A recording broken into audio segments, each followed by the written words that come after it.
제목을 주의 성령에 감동하신가 주의 날이라 이렇게 잡았고요. 이름을 통해서 특별히 성령의 그 감동하심, 그 다음에 주의 날의 그 개념들이 어떻게 연결되어지고 있고 요한계시록에 이렇게 몬댕 교회에 이야기하고 있는가 하는 부분들을 한번 살펴볼까 합니다. 아까 이야기대로 모든 것들은 성령은 하나의 일관된 관점으로 관통된다고 했지요.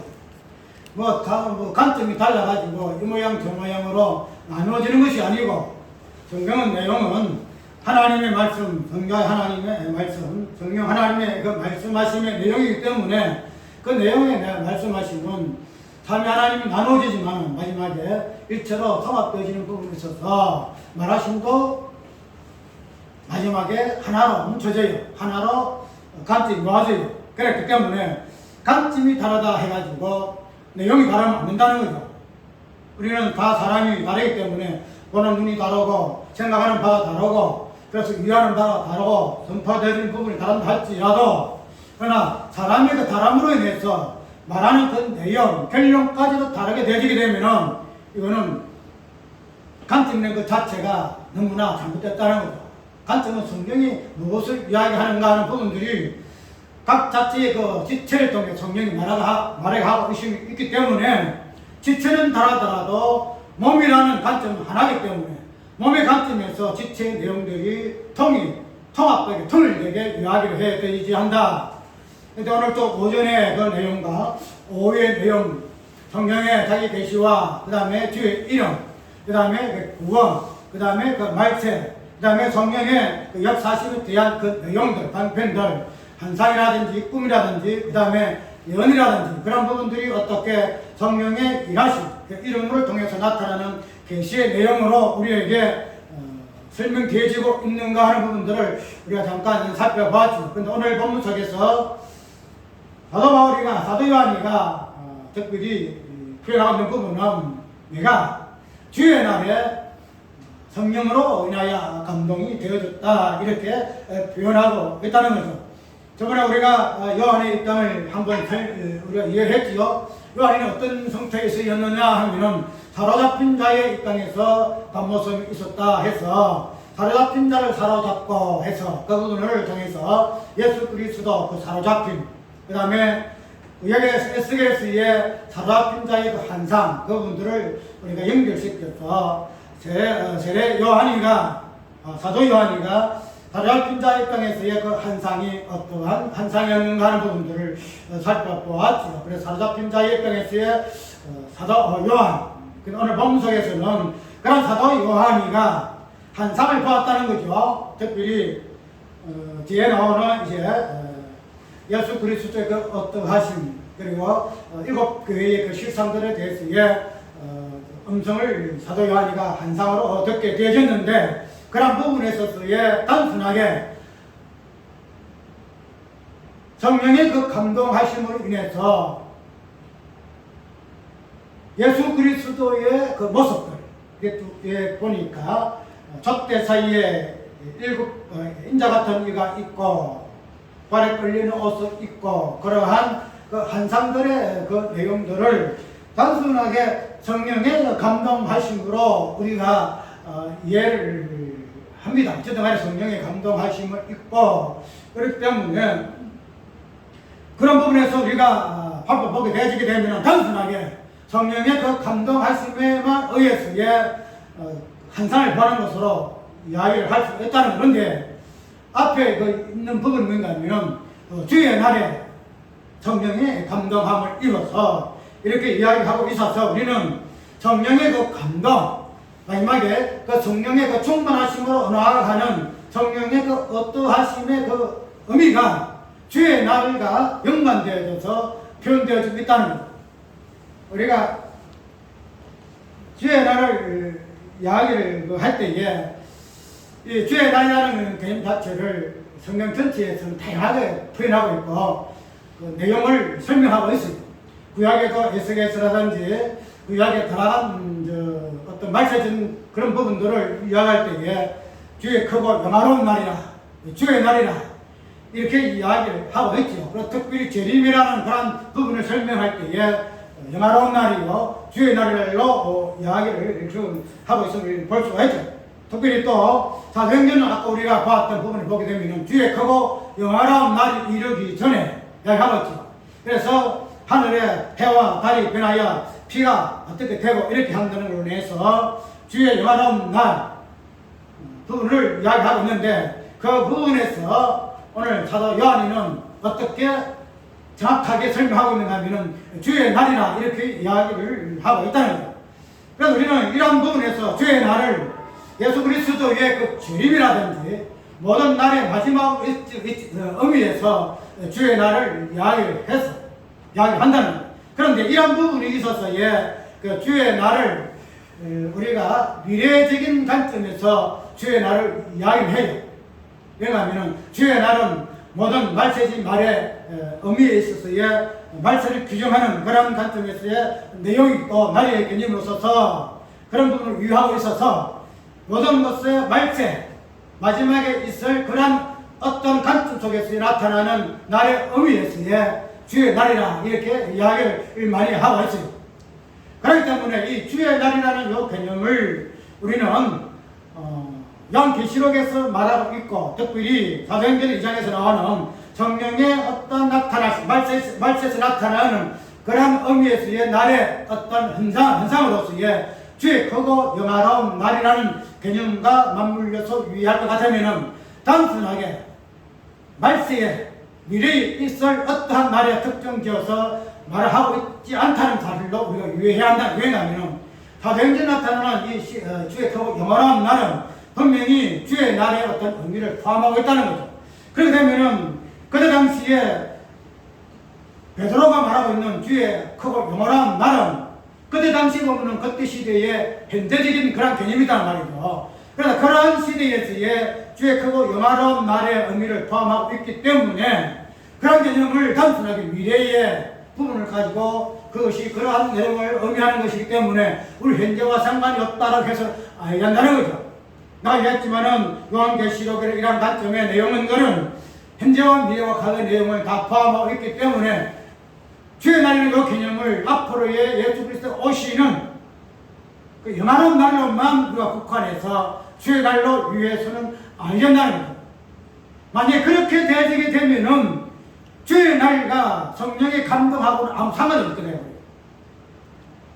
왜냐하면은 주의 그 성령의 그 감동하심은 초대교회에 역사적으로 당신의 백성들이 경험하고 체험했던 그런 사건들이기 때문에 그런 성령의 감동의 사건들을 우리가 미래지향적인 관점에서만 주의 날의 개념에서만 보고 해석할 것 같으면은 성령의 감동이라는 것 자체가 앞으로 미래에 닥쳐올 그 한날의 주의 날로만 국한되고 제한될 수밖에 없다는 거예요. 그러면은 초대시대 때의 성령의 역사하신 그 감동하심은 무엇으로 설명하더냐 말이죠. 분명히 성령의 그 감동하심은 주의 날과 밀접한 관계가 있어요. 주의 날과. 다른 말로 이해할 것 같으면 주의 날이 아니고서는 성령의 감동이 없다는 거죠. 근데 우리가 기도할 때마다 뭐로 이야기해요? 성령의 감화 감동하심이. 특별히 축도할 때도 성령의 감화 감동하심이 이야기하잖아요. 그러면은 우리가 평상시에 축도할 때도 그렇고 우리 모든 우리 삶의 사역에서 성령의 간섭하심이라든가 성령의 어떤 모든 부분들을 행하심에 대해서는 성령의 그 감동하심이라든지 성령의 역사하심으로 우리가 이야기하는데, 우리가 오늘 본문 속에서는 그런 모든 성령의 그 나타남이라든지 성령의 어떤 드러남이라든지 이런 부분들을 한마디로 무엇으로 설명하고 있는가 하면 성령의 감동이라 이렇게 이야기한다는 거예요. 단순하게 정서적인 마음에 어떤 뭐랄까 우쭐하던 마음이 여러 가지 서툴러 봤던 이런 마음들이 그냥 마음에 감정적으로 고요해지고 평안해지고 그런 부분으로서의 어떤 감동이 아니더란 말이죠. 어떤 마음의 심적 상태 정서적으로 그냥 그 성령의 어떤 느낌을 감화되어서 같이 섞여져서 그런 부분으로서 느낌을 감동이라 이렇게 우리가 이해하고 있는데, 오늘 본문 속에서 나오는 감동이라는 이 의미는 성령의 전체의 본질적인 부분, 그 성령의 그 나타남 역사하신 이 부분들을 감동이라는 그 표현으로 한마디로 짤막하게 설명하고 있다는 겁니다. 그렇기 때문에 그런 부분으로 이래서야 우리가 성령의 감동은 주의 날과 밀접하게 관계되어 있기 때문에 주의 날을 갖다가 미래의 어떤 날로 제한해서 볼 것 같으면은 지금 우리에게 역사하신 성령의 일하심과 나타나심은 무엇으로 설명할 거냐 말이죠. 그래서 설교의 요지는 뭔가 하면은 주의 날 이 자체는 미래의 어떤 그런 나라에만 국한되어 있지 아니하더라. 요한계시록 아까 얘기대로 시간을 초월하죠. 묵시의 시대, 묵시시대. 시간이 감추어, 시간이 없어져 그런 세대이기 때문에 여기에서 나타난 성령의 그 감동하심도 그런 시공을 초월하는 묵시에서의 개념 속에 성령의 감동을 자제할 것이고, 성령의 감동은 분명히 주의 날에 어떠함에서 연결되어 있을 것 같으면, 주의 날을 어떠한 묵시적인 부분을 차지할 것 같으면 과거와 현재와 미래의 어떤 부분에서 주의 날을 개념을 끄집어내서 아닌다는 거예요. 우리가 보통 이 예배하는 이 날을 보통 무엇으로 주일날로 이야기하잖아요. 주일날. 그런데 그 부분을 따로 어떤 예수님의 어떤 그 날에 의한 성취적인 부분을 복잡하면은 분명히 주일날 맞아요. 부활로 첫날이기 때문에 주일날 맞아요. 그런데 이 주의 날이라는 이 부분은 주일날만 속하되어 있지 않다는 거예요. 주일날만. 내가 한번 설명했을 것 같은데 옛날에. 그렇기 때문에 이 주의 날이라는 것은 날에 대해서의 성취. 그래서 내가 저번에 옛날에 카페에 날 중에 날이라, 날 중에 날이다. 모든 날의 날이라는 거예요. 모든 날을 압축한 날이 주의 날이라는 거예요. 주일날은 무엇과 관계 있다? 옛날 구약의 안식의 날과 관계 있다는 거예요. 첫날부터 6일까지 그 날의 부분을 안식의 날로 우리가 이해할 것 같으면 그 안식의 날과 주일날은 상관이 있다는 거예요. 그 안식의 날이 무엇으로 사건화되었죠? 십자가라는 그 죽음이라는 걸 가지고 안식의 날이 표현되겠다는 거죠. 그래서 이 안식의 날의 그 어떠함은 예수님의 그 사건 속에서 설명되어지는데 그 설명되어지는 그 의미가 십자가의 죽음이라는 것이다 이 말이죠. 그래서 옛날 구약의 안식의 그 날, 첫날부터 6일까지 그리고 하나님이 안식하신 그 날 전체를 모든 사건들을 안식이라는 개념으로 설명하고 있는데 그 안식의 본질적인 부분을 예수님의 그 십자가의 그 죽음이라는 개념으로 설명하고 있다는 거죠. 그렇기 때문에 안식의 그 날은, 구약의 날은 예수 그리스도 십자가 사건 속에서의 성취를 보았다는 거예요. 성취를. 그런데 그런 안식의 그 날과 함께 또 한 말이 더하여졌죠. 우리가 오순절이라는 개념 이제 7일이라는 안식의 날을 7번을 합하여서 한 날을 더하여서 그냥 오순절날 그렇게 이야기했잖아요. 단순하게 1일이 그냥 승화되어서 뭐 49일이니까 한 날이 한 날 더는 아무 의미가 없이 그냥 하루 지나니까 오순절이 50일 되니까 성령이 오셨다라고 그게 아니다 그랬죠. 그 한 날이 1일이라는 그 날은 예수 그리스도의 그 부활의 그 첫날, 안식일은 7일이라는 날이 있었지만은 그러나 부활이라는 예수 그리스도의 그 날은 하루밖에 없다는, 첫날밖에 없다는 거죠. 그 첫 열매. 그런 부분에서 주일날은 안식의 날과 상관이 있다는 거예요. 안식의 그 날을 어떻게 예수 그리스도의 그 주일날로 인해서 그 안식의 날이 성취가 되어졌는가? 그 부분으로서의 주일날의 개념이 있다는 거죠. 그래서 우리가 초대교회로부터 지금까지 주일날로 부활의 그 첫날을 우리가 날의 어떤 기념적인 관점에서 우리가 오늘 표현하는 부분에서 지킨다는 이야기하죠. 지금 기념한다 이렇게 이야기하는 지킨다는 말보다 기념한다 하면 돼요. 부활의 그 첫 열매를 기념하고 우리에게 그 열매를 우리 성령의 다양한 부분으로 주신 그 은혜를 기념하는 차원에서 우리가 주의를 지킨다 이렇게 이해를 하면 될 것이라는 거죠. 그렇기 때문에 주일날의 첫날의 그 개념과 안식일의 구약의 7일 그 개념이 합하여졌다는 예수 그리스도 안에서 십자가와 그 부활이라는 사건 속에서 모든 날들이 성취가 되었다는 거죠. 그런데 이러한 주일이라는 것은 분명히 안식의 그 날과 연관이 되어 있어요. 단순하게 뭐라고요? 주일날만 있을 수가 없다는 거예요. 주일날이라는 것은 안식의 날과 연관이 되어 있어요. 지금은 십자가 죽음이라는 그 날과 연관이 되어 있다는 거예요. 만약 이것이 없으면 부활 후 첫날이라는 개념이 있을 수가 없다는 거예요. 왜? 십자가의 그 날이, 죽음이라는 그 날이 있어야만이 그 죽음에서 부활한 첫날이 있을 수 있기 때문에 주일이라는 개념은 따로 떨어져서 첫날이 될 수 없다는 거예요. 그 앞에는 뭐가 전제되지 한다? 안식이 7일이라는 십자가 죽음이라는 그 날이 전제되어 있어서 지금 연관이 되어 있음으로 인해서 부활 후 첫날에는 주일의 개념이 형성될 수가 있다는 거예요.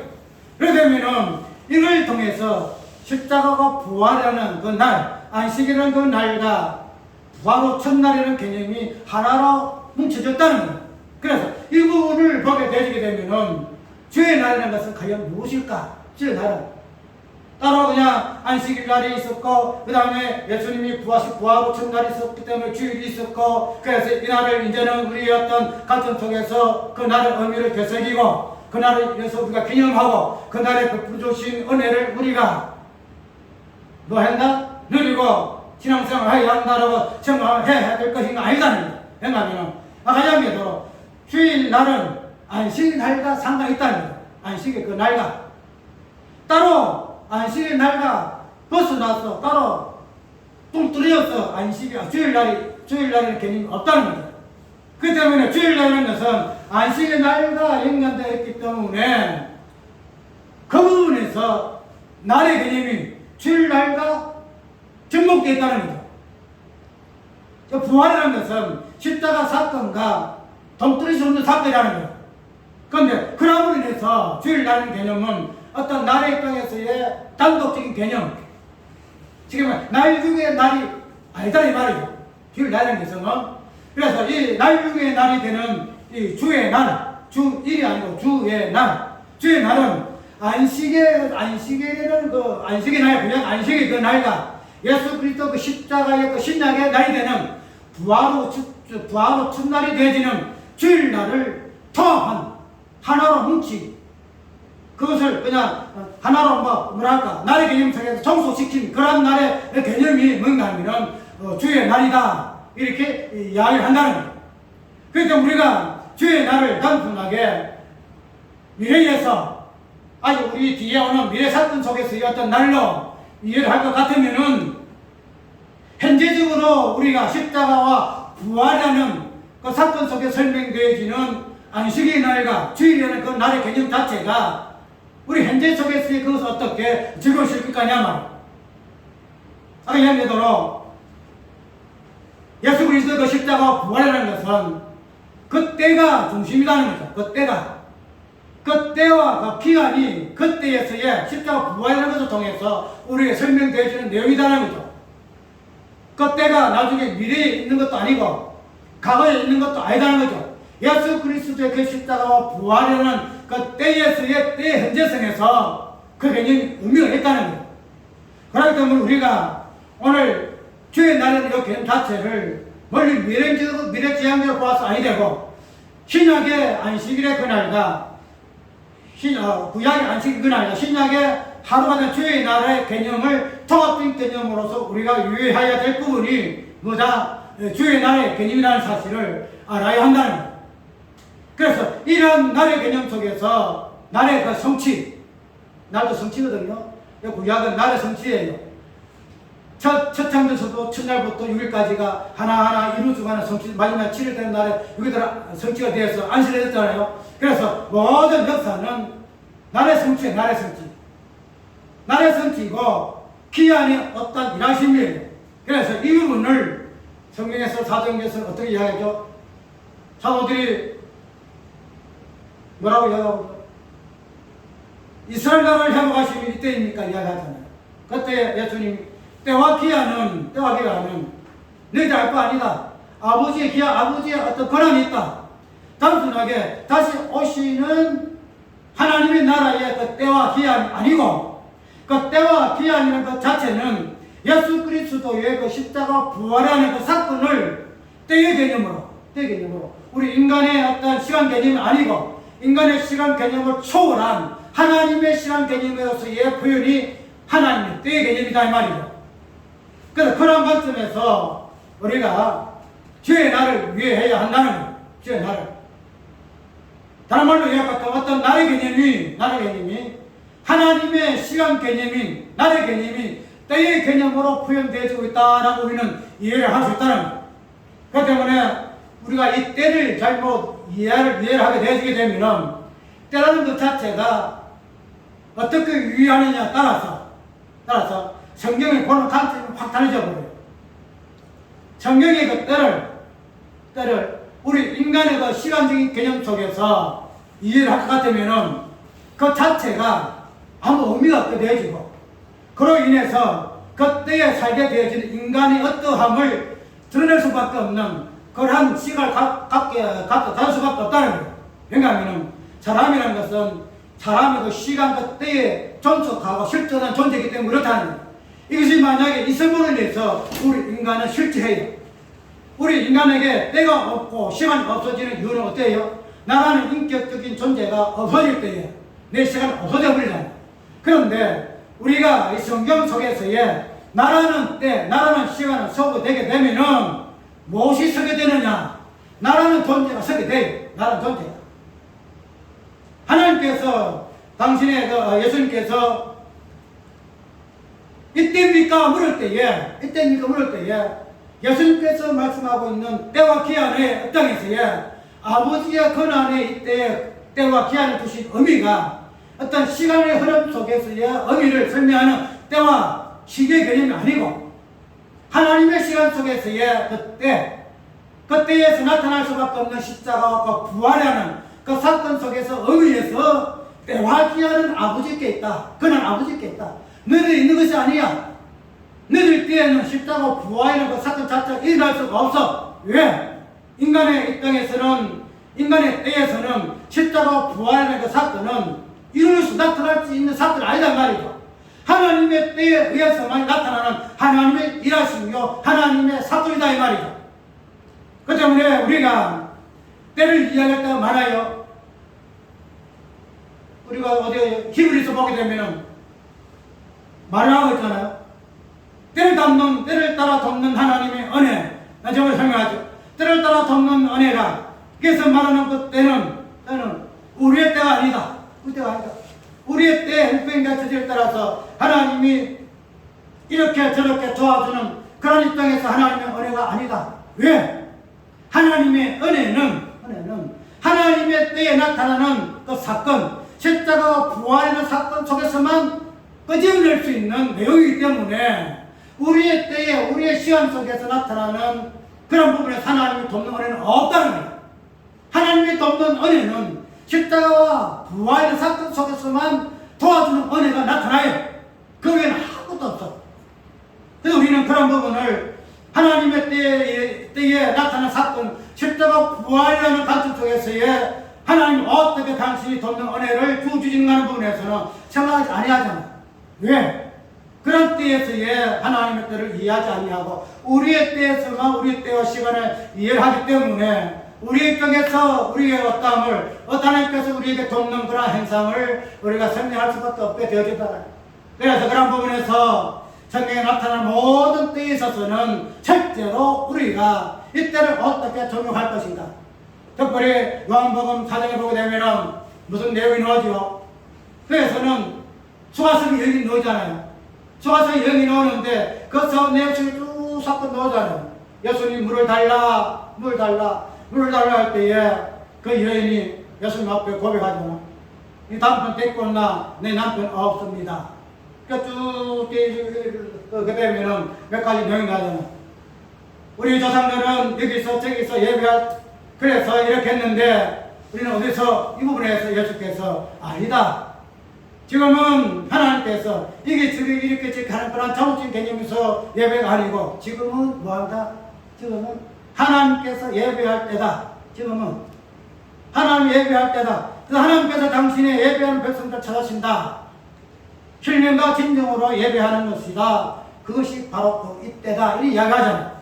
그래서 이런 신령과 진정으로 예배하는 그때의 개념도 우리가 예수 그리스도를 어떻게 알고 유의하고 그분을 메시아로 고백하는 그런 부분에서 일차적으로 때의 개념 찾을 것이 아니고 영적 신령과 진정으로 하나님 영이시니 신령과 진정으로 하나님이 우리에게 예배하시는 그러한 예배, 진정한 예배, 그 영적 예배의 그 때가 우리의 어떠함에 맞물려 있는 것이 아니고 하나님께서 요구하시는 그 영적 예배는 이때라는 거예요. 이때. 그 이때는 우리의 때일까? 우리가 예수를 믿어 영접해서 우리가 하나님 앞에 예배할 때는 이러한 때를 이야기할 것이 아니라는 거예요. 정말 이야기하듯이 하나님의 때는 예수 그리스도 십자가 부활이라는 사건 외에는 때가 없어요. 그래서 인간의 시간 개념으로 이야기하고 있지 않다는 거예요. 그런데 그러한 때에 예수님께서는 당신이 하나님께서 받으시는 예배는 영적 예배인데 곧 이때라. 당신이 이 땅에 오셔서 십자가 부활하는 그 사건을 통해서 하나님 앞에 뭐라 할까? 예배 대신 당신이 제물 되시고 하나님을 바쳐주심. 우리가 예배라는 것은 다양하게 생각하잖아요. 신령한 전도로 예배할 수 있니 해서 우리가 예배 개념을 우리 이렇게 예배할 때마다 우리가 고치하잖아요. 그런데 예배의 그 개념은 본질적인 부분은 뭔가 하면은 예배는 제사잖아요. 그 제사이기 때문에 구약에서도 예배에서는 제사가 본질적인 부분이었고 그 제사의 개념 속에서 나타나는 것이 무엇인가 하면은 제의 개념이에요. 그래서 제사는 제물이 꼭 있잖아요. 그러면 영적 예배진들 우리가 제사의 개념이 없고 제물의 개념이 없을까요? 있다는 거죠. 우리가 드리는 예배는 육적 예배. 그런데 하나님은 영이시니 하나님이 받으신 예물은 영적 예물이 되어야 한다는 거죠. 그러면 하나님 받으시는 영적 예물이 뭘까? 영사의 제사가 뭘까? 제물이 뭘까 하면 우리 인간이 대신할 수 있다? 아니다는 거예요. 무엇이 대신해지려 할까? 하나님 자신. 예수님은 하나님 자신이잖아요. 하나님은 영이신 분명히 전제했거든. 영적 예배 드릴 이유가 어디에 있느냐? 하나님 영이시다. 그러면 영이신 하나님이 받으시는 예배는 영이신 예수님 제물 됐으마니 그것을 헌납하세요. 왜? 영은 영끼리 통하기 때문에. 영의 육이 제물을 받아요. 그렇게 되면은 우리가 하나님 앞에 영적 예배 드릴 때에 첫째로 영적 제물의 영적 예배 개념을 이해할 때 무엇으로 이해해야 하느냐? 예수님께서 이때에 하나님 영이실 받으시는 예물을 드리기 위하여 이 땅에 오셨다. 당신이 하나님 앞에 영적 예배가 되신 분이시고 영적 제물이 되신 분이시다. 들으시다. 우리가 이때에 예수님이 이 땅에 그 끝에 수가성 여인에게 오셔서 그 부분들을 삭도화시켜서 때의 개념으로 유의해서 그것을 메시아로 고백되어져서 그래서 수가성 여인이 메시아를 내가 만났다라고 고백되어져서 그로 인해서 인간의 그 여인의 행위 그로 인해서 그런 행위가 우리에게 넘어와서 우리가 예수를 알아서 이렇게 예배합니다는 부분으로 끄집어내기 전에 영적 예배의 그 실체의 본질적인 부분이 누구를 통해서 이것이 이루어졌느냐? 그것을 이때의 개념으로 설명되어 있음을 설명해야 한다는 거예요. 그래서 그걸 우리에게 1차적인 부분에서 정하기 위해서는 예수 그리스도께서 우리를 대신하여 하나님 앞에 영적 제물을 되셔서 영적 예배를 드리신 분이시기 때문에 우리도 그 안에 있으므로 우리가 어떻게 해야 된다? 영적 예배를 드릴 수 있다라고 이야기해야 된다. 이때의 개념 속에서 나타나는 이 영적 예배의 개념이 예수 그리스도라는 이분을 통해서 정확히 설명하지 못하게 되면은 본질과 알맹이가 빠지기 때문에 우리가 아무리 역대 예배를 드린다 할지라도 그 자체가 의미가 없어요. 그래서 내가 항상 본래 원론적인 부분에서, 본질적인 부분에서 적용을 하더라도 원론적인 부분에서 이 부분이 어떻게 해줘서 우리가 이렇게 되어진다 해야 되는 것인데, 우리가 이런 부분을 서로 생각해버려요. 왜? 아직도 나라는 실존의 나라는 시간 속에 때의 개념을 이해하고 있기 때문에, 그런 때의 개념 하나님 나를 도와주시는 분으로 은혜를 이해하고 있기 때문에, 그래 1차적인 적용을 예수 그리스도부터 적용하지 아니하고 나아가 바로 넘어온다는 거죠. 이러한 부분에서 다시 살펴봐야 영적 예배의 그때는 우리의 때가 아니에요. 우리 하나님 앞에 지난 은혜를 받았으니까 우리가 그 부분을 예배해서 그때를 이야기한 절대 아니라는 거예요. 예수 그리스도의 그때의 어떤 부분이 영적 예배 개념으로 설명되어지는 것이 무엇이다? 수가상 여인의 영적 예배 때에 대한 개념이라는 사실을 다시 한번 우리가 기억하게 되어지게 되면은, 오늘 우리는 이 때의 개념을 단순하게 주의 날이라는 개념 속에서 뭐랄까 미래의 관점 속에서 이해하지 말고, 안식일과 주일날이나 요 개념 시간 속에서의 어떻게 때의 개념으로 표현되어지고 있는데, 이것을 날의 개념 속에서 다시 표현하는 것이 주의 날이다. 왜냐하면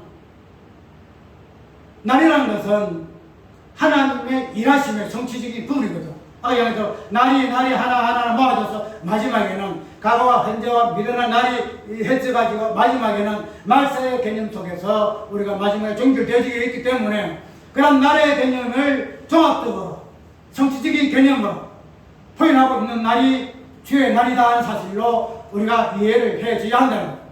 그렇기 때문에 우리는 주의 날과 성령의 감동, 특별히 성령의 그 나타나심, 아까 요약했던 이론이라는 요 표현 속에서, 환상의 요 표현 속에서, 꿈 속에서의 어떻게 성령께서 주의 날에 이 부분을 감동하셔서 드러내시는 하는 부분을 우리가 보아야 한다는 거예요. 왜냐하면 성령의 그 감동하심은 주의 날에 의해서만이 감동할 수 있어요. 그래서 우리가 성령의 감동을 대해서 다양한 체험을 이야기 많이 하잖아요. 그런데 그런 부분들은 우리가 주의 날에 속해 있기 때문에 그런 것을 경험한다는 거예요. 주의 날이 미래에 있어서 아직 성취되지 다가오지 아니었기 때문에 우리의 어떤 성령의 감동과 체험을 이해하게 되게 되면은 날에 의해서 감동할 수밖에 없는 이 부분이 깨져버려요. 분명히 날은 마지막에 성취를 개념을 갖고 있어요. 그 날이 완전히 하나의 날로, 주의 날로 마지막 완성이 이루어져나요. 그런데 그러한 날이 무엇으로? 성령의 감동하심으로 말미암아 이 부분이 이루어지기 때문에 주의 날과 성령의 감동은 떨어질래야 떨어질 수가 없다는 거죠. 쉽게 말해서 우리가 성령의 그 감동하심은 주의 날이 무엇인가? 주의 날이 무엇인가? 또 주의 날의 그 본질적인 그 부분을 설명하기 위한 성령의 그 나타나심이 성령의 그 감동하심이다라는 거예요. 이야기도 이 주의 날은 안식의 그 날과 그 다음에 부활의 첫날이라는 주일날을 통합한 그런 날의 성취에서의 주의 날이다 할 것 같으면, 그런 십자가와 부활의 그 본질적인 그 부분, 그들이 어떻게 안식일의 날과 부활의 첫날이 되는 주일날을 통해서 십자가와 부활이 어떻게 사건화되어지고 드러났는가 하는 이 부분을 주의 날의 개념일 것 같으면, 이 주의 날의 본질이 되는 십자가 부활을 설명하는 것이 성령의 감동하심이라는 거예요. 단순히 우리가 성령의 감동이라 해서 내가 이렇게 하시고 다이마저 간증할 때 이야기 많이 하잖아요. 꿈을 통해 이야기 많이 하잖아요. 그래서 내가 성령의 어떤 부분을 내가 터치를 받아서 내가 하나님의 어떤 부분을 봤다 이렇게 이야기하는데, 그런 어떤 성령의 감동하심, 성령의 어떤 터치하심, 성령의 만지심 이 부분들을 안식의 날과 주일날의 통합을 이루는 성취의 날이 되는 주의 날의 개념 속에서 보여지는 십자가와 부활이라는 개념으로 우리가 감동받지 아니하고서는 성령의 그 감동 그 자체가 기실이 장난이라는 거죠. 기실이 장난.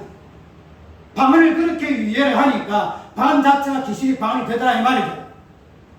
우리가 영문을 정확하게 이해하지 못하게 되게 되면은 요한계시록 내용도 다 마찬가지고, 그 다음에 주의 날로 인해서 우리에게 주어진 성령의 나타나심, 주도 내려오심과 그 다음에 나타나심과 역사심, 그 모든 부분들이 뒤집박도 될 수밖에 없다. 그로 인해서의 결론을 들었지요.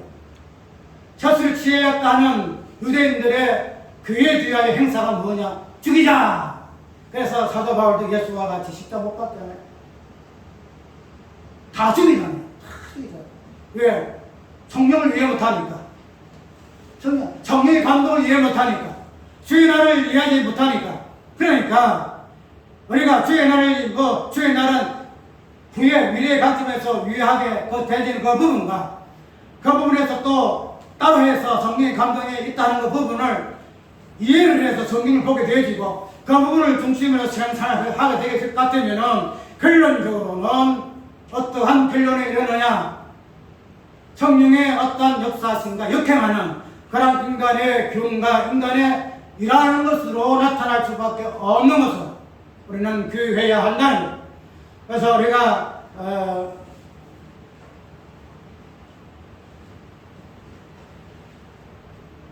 주의 날을 부분을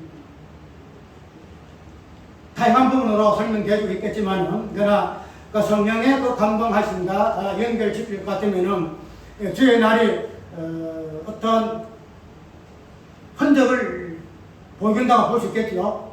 안식일 개념도 그 날 속에서 다양한 모습들이 나잖아요. 하나님의 창조하신 행동이 나타나잖아요. 그 다음에 주일날이라는 그 날 속에서 표현되어지는 예수님의 그 이름의 계시의 그 내용들, 그죠? 그래서 예언이라든지 뭐 다양하게 진리라든지 생명이라든지 그 다음에 어떤 부분으로 표현되어 있잖아요.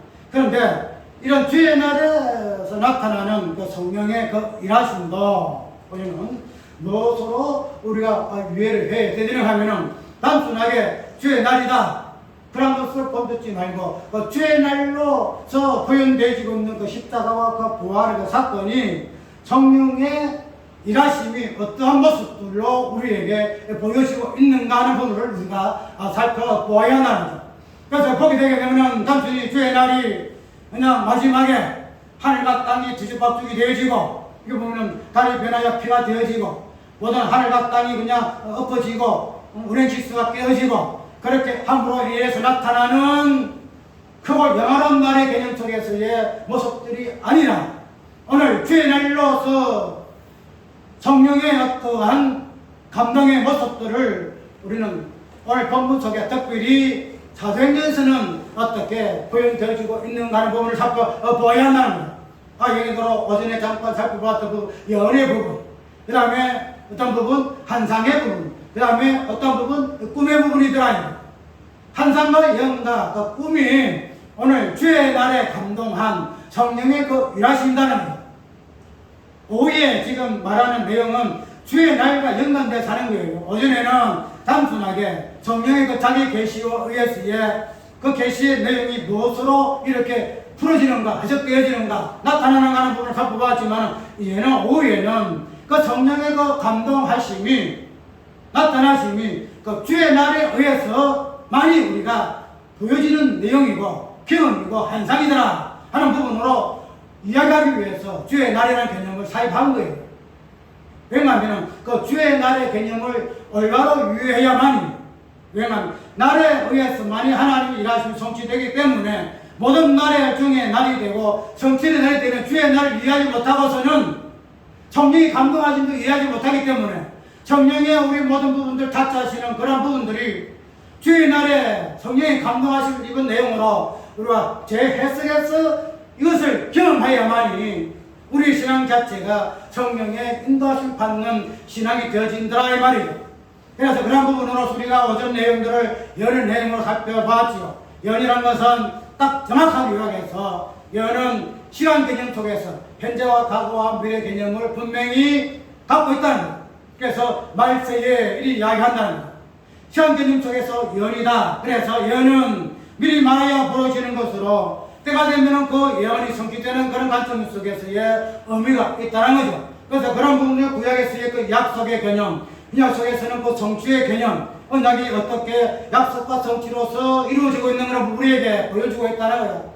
그런데 아까 얘기대로 그런 나라의 개념 속에서 예언이 있지만은, 그러나 그런 부분들을 아까 봤죠. 예언이라는 것은 그 시대 속에서의 내용이 언어가 아니다라는 거예요. 왜? 미래를 지향하는 내용이기 때문에 그 시대의 어떠한 차원에서 이해하고, 그 말을 들어서, 맞아, 저런 내용이니, 그런 것으로 이해하고 경험할 수 있는 그 내용이 아니다란 말이죠. 그렇기 때문에 그것이 어떤 것으로 보여요? 말의 개념이 아니고, 근본적으로서는 아들의 개념으로 설명되지 않아요. 아들의 개념으로.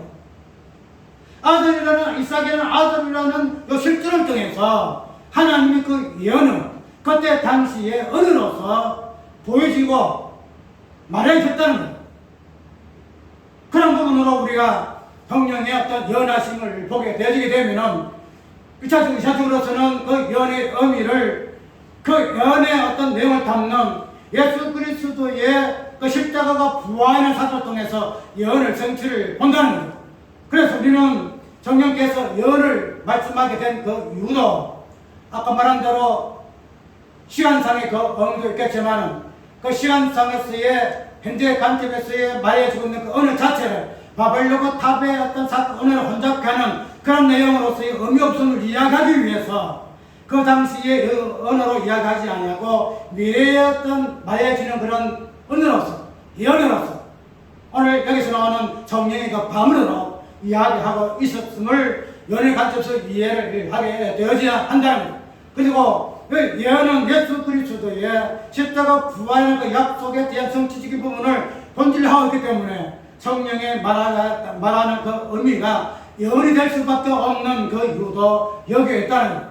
예언이 아니고서는 우리의 이 시대의 언어를 가지고서는 전도 마찬가지예요. 전도 마찬가지. 우리는 예수 그리스도라는 그 십자가의 그 사건과 부활을 우리 인간의 언어로 이해를 못해요. 절대 이해 못해요. 우리가 지금 말은 이렇게 서로 축복받고 소통하고 설교를 하지만은, 그러나 우리는 인간의 언어지만은 이 안에 그 내용, 그 언어의 그 본질 알맹이는 아무리 우리가 언어를 이해한다 하더라도 하나님께서 하나님의 언어 같은 예언이 아니고서는 우리가 이해를 할 수가 없다는 거죠. 그 성령의 언어 방언이 아니고서는 이해를 할 수가 없다는 거죠. 그것을 이해하기 위해서는 뭐가 있어야 돼요? 우리 인간의 때, 우리 인간의 어가 없어지고 예수 그리스도의 그 때, 하나님의 때, 하나님의 귀한 그 하나님의 그 언어가 되는 그 영, 그것이 주어져야 우리가 뭐 할 수가 있다? 하나님의 그 약속과 언약을 이해를 할 수가 있다는 거예요. 그 부분에서 예언의 의미가 여기에 있어요. 그 뒤에 보게 되면은 내가 말세에 내 남종과 여인들에게 뭐 하겠다? 예언하게 할 것이요. 남종과 여인에게 영을 주어서 예언하게 할 것이요. 그래서 예언은 모든 부분의 본질적인 부분이다란 말이에요.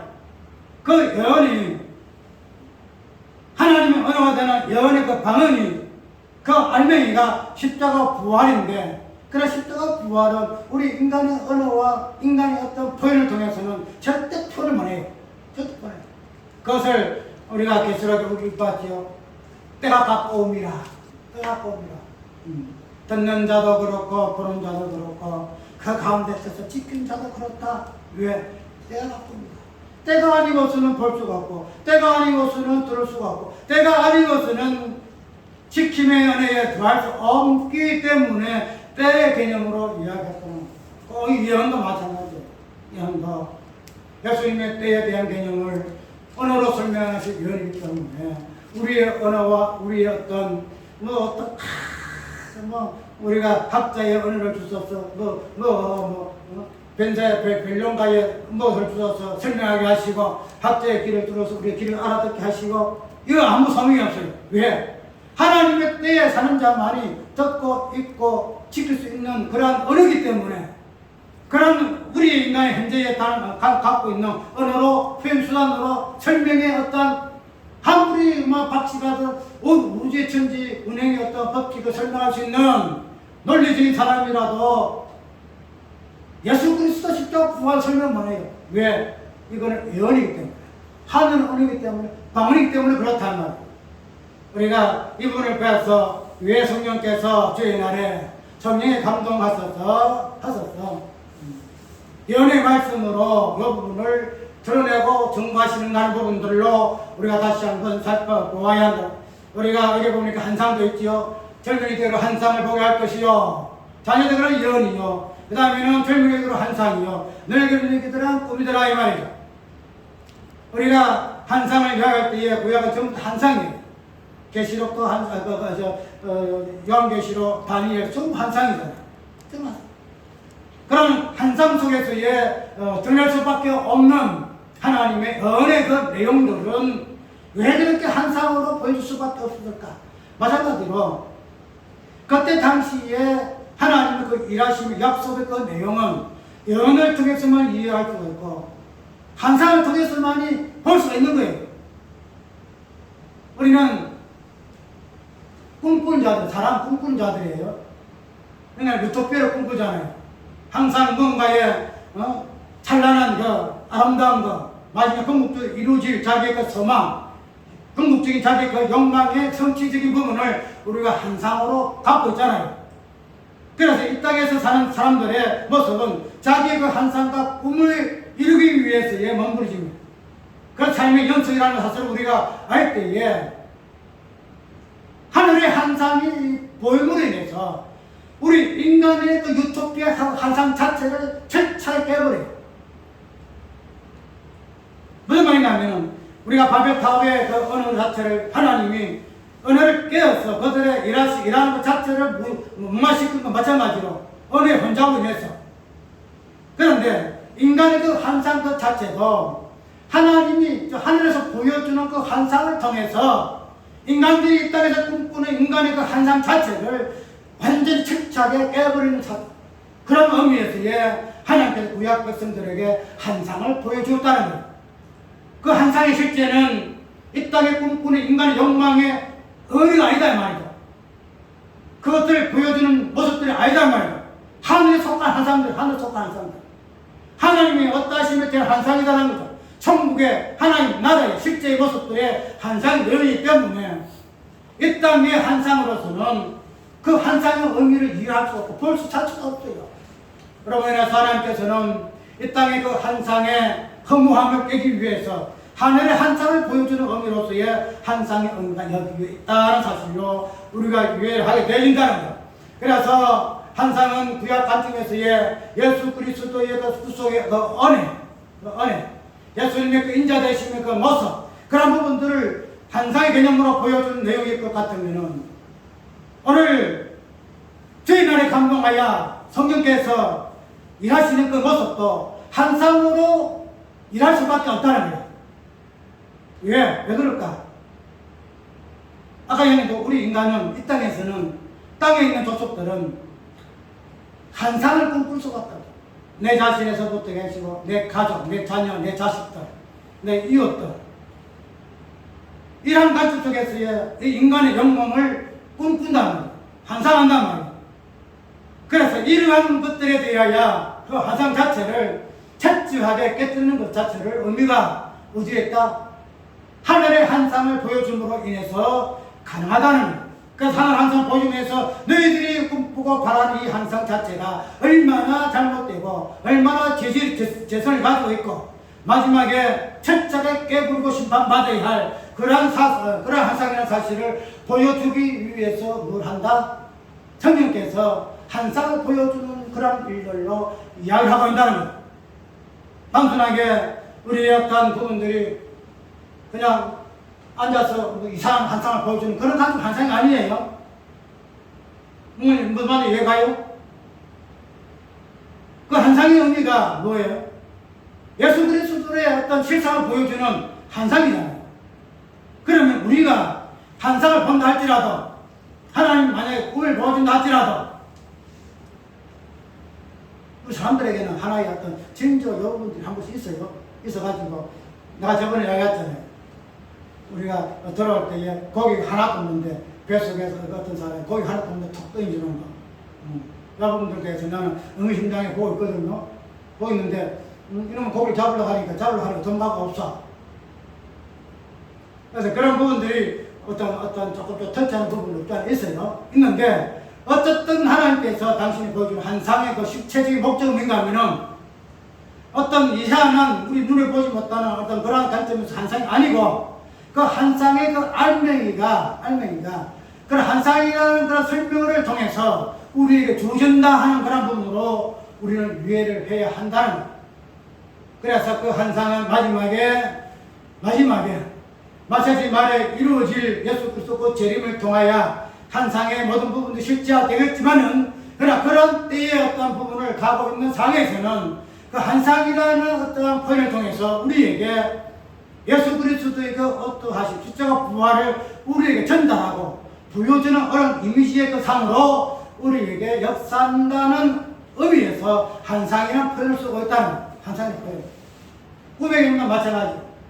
그래서 이런 성령의 어떤 자기의 그 일하신 모습들이 예언으로 환상으로 꿈으로 이 부어지는 부분에서는 아까 얘기한 세 가지. 예수 그리스도의 약속의 성취. 그 다음에 뭐예요? 시간상으로서의 인간의 어떤 언어가 의미 없음. 그것이 아무것도 약속의 개념을 이해할 수 없기 때문에 예언이라는 우리 인간의 상징이 언어가 아니고 예언이라는 그런 언어로 예언의 개념으로 주어질 수밖에 없었다. 그런 부분으로 예언의 이야기를 했었고요. 이제는 마지막으로 주의 이름을 부르는 자는 마지막에 주의 이름을 부르는 자는 구원을 얻을 것이다. 이야기하고 있죠. 주의 이름을 부르는 자. 우리가 주의 이름을 부르는 부분을 이야기할 때에 우리가 주의 이름 많이 부르잖아요. 네, 예수 믿어요. 예수 이름 불러서요. 예수 이름 부르시고 그러면 구원 받습니다 해서 예수 이름 부르면 이야기하잖아요. 그런데 예수 이름을 부르는 부분이 예수 믿지 않는 사람이라도 예수 믿어요. 예수 이름 부르요. 그럼 그 사람 구원 받는데 그거 아니지 않느냐. 그래서 심능적으로 이렇게 진실되게 예수 이름 부르면만이 그 사람이 예수 이름 자는 모든 주의 이름 부르는 자는 구원 얻을 것이다. 이렇게 이야기를 하고 있으면 이야기하는데 주의 이름을 부른다는 것은 예언을 통해서 예수를 알지 못하면 절대 못 불러요. 환상을 통해서 꿈을 통해서 그 십자가 부활이라는 사건 속에서 예수 그리스도를 알지 못하는 자는 절대 주의 이름을 부를 수가 없어요. 그러니까 주의 이름은 무엇을 통해서? 성령을 통해서 주의 이름, 성령의 예언의 말씀하심을 통하여, 성령의 환상을 통하여, 보여주심을 통하여, 꿈을 통해서 비전이심을 통하여 보여주는 성령의 어떠하심을 통해서만이 아는 자만이 무엇을 한다? 주의 이름을 부를 수 있다는 거예요. 주의 이름. 그래서 인간의 진정으로 어떤 그 수학적인 관점에서 이러한 상태에서 주의 이름 부르는 것이라고 설명할 그 이유는 그 타당성이 없어요. 예언을 통해서 환상을 꿈을 통해서만 예수를 아는 자만이 주의 이름을 부르는, 그래서 주의 이름을 부름으로 인해서 구원이, 주의 이름을 부르는 것과 구원은 동일하다. 구원이 따로, 주의 이름이 따로 있고 부르는 게 따로 있고 구원이 따로 있는 것이 아니에요. 주의 이름을 부르는 자는 그게 구원이에요. 끝에 뒤에 보게 되면은 천하인간에 우리에게 구원을 얻을 만한 이름을, 다른 이름을 주신 일이 없다 이야기해요. 예수 이름 외에는 없다. 그리고 우리 예수 이름을 증거한다. 예수 이름을 불러라. 왜? 예수 이름을 부르는 자는 성령의 환상과 성령의 예언과 꿈을 통해서 예수를 아는 자이기 때문에 부를 수 있다는 거예요. 부를 수 있으면 그 예수 이름 부름 자체가 구원이기 때문에 예수 이름 부름이 따로 있고 구원이 따로 있고 아니잖아 이렇게 이야기를 하고 있으면 우리가 볼 수가 있다는 거죠. 오늘 요한계시를 통해서 주의 날과 성령의 그 감동하심, 주의 날은 미래에 속한 개념이 아니고 과거와 현재와 미래를 총일해서 성취하는 개념 속에서 우리에게 주어진 주의 날이다. 주의 날에 살고 있는 자다. 그래서 이미 미래의 어떤 심판적인 부분을 우리 땅에 지금 체험할 수도 있고 그런 부분에서 미래의 어떤 부분에서 주의 날을 미래 지향적인 관점에서 이해하지 말고 우리에게 성령에 감동할 수밖에 없는 날이 주의 날이기 때문에 성령에 감동하신 우리에게 있을 것 같으면 오늘 우리에게도 모든 날에 성취가 되고 날 중에 날이 되는 주의 날에 사는 존재로서 성도의 이치가 여기 있다는 거예요. 그래서 우리는 나의 개념 속에서는 주의 날을 보여주는 존재가 우리 성도예요. 그것이 교회예요. 성령의 예언을 보여주는 것, 환상을 보여주는, 꿈을 보여주는 존재가 몸된 교회더라 말이에요. 왜? 성령은 자기 이름을 몸된 교회에 주었기 때문에. 몸된 교회에 성령 이름이 주어지면은 그 몸된 이름에 걸맞게 성령의 본질적인 부분에서 나타나는 다양한 유사들을 하나하나 드러내는 것들이 성령의 일하시기 때문에 오늘 우리의 몸된 교회도 동일한 의미 속에서의 정체성을 유의해야 한다는 거예요. 우리는 주의 나라에 사는 사람. 주의 날을 우리는 표현하고 그것을 하나하나 토론내는 그런 의미로서 주의 날에 날의 개념 속에서는 주의 날이라고 합니다. 주의 날. 성도가 주의 날이에요.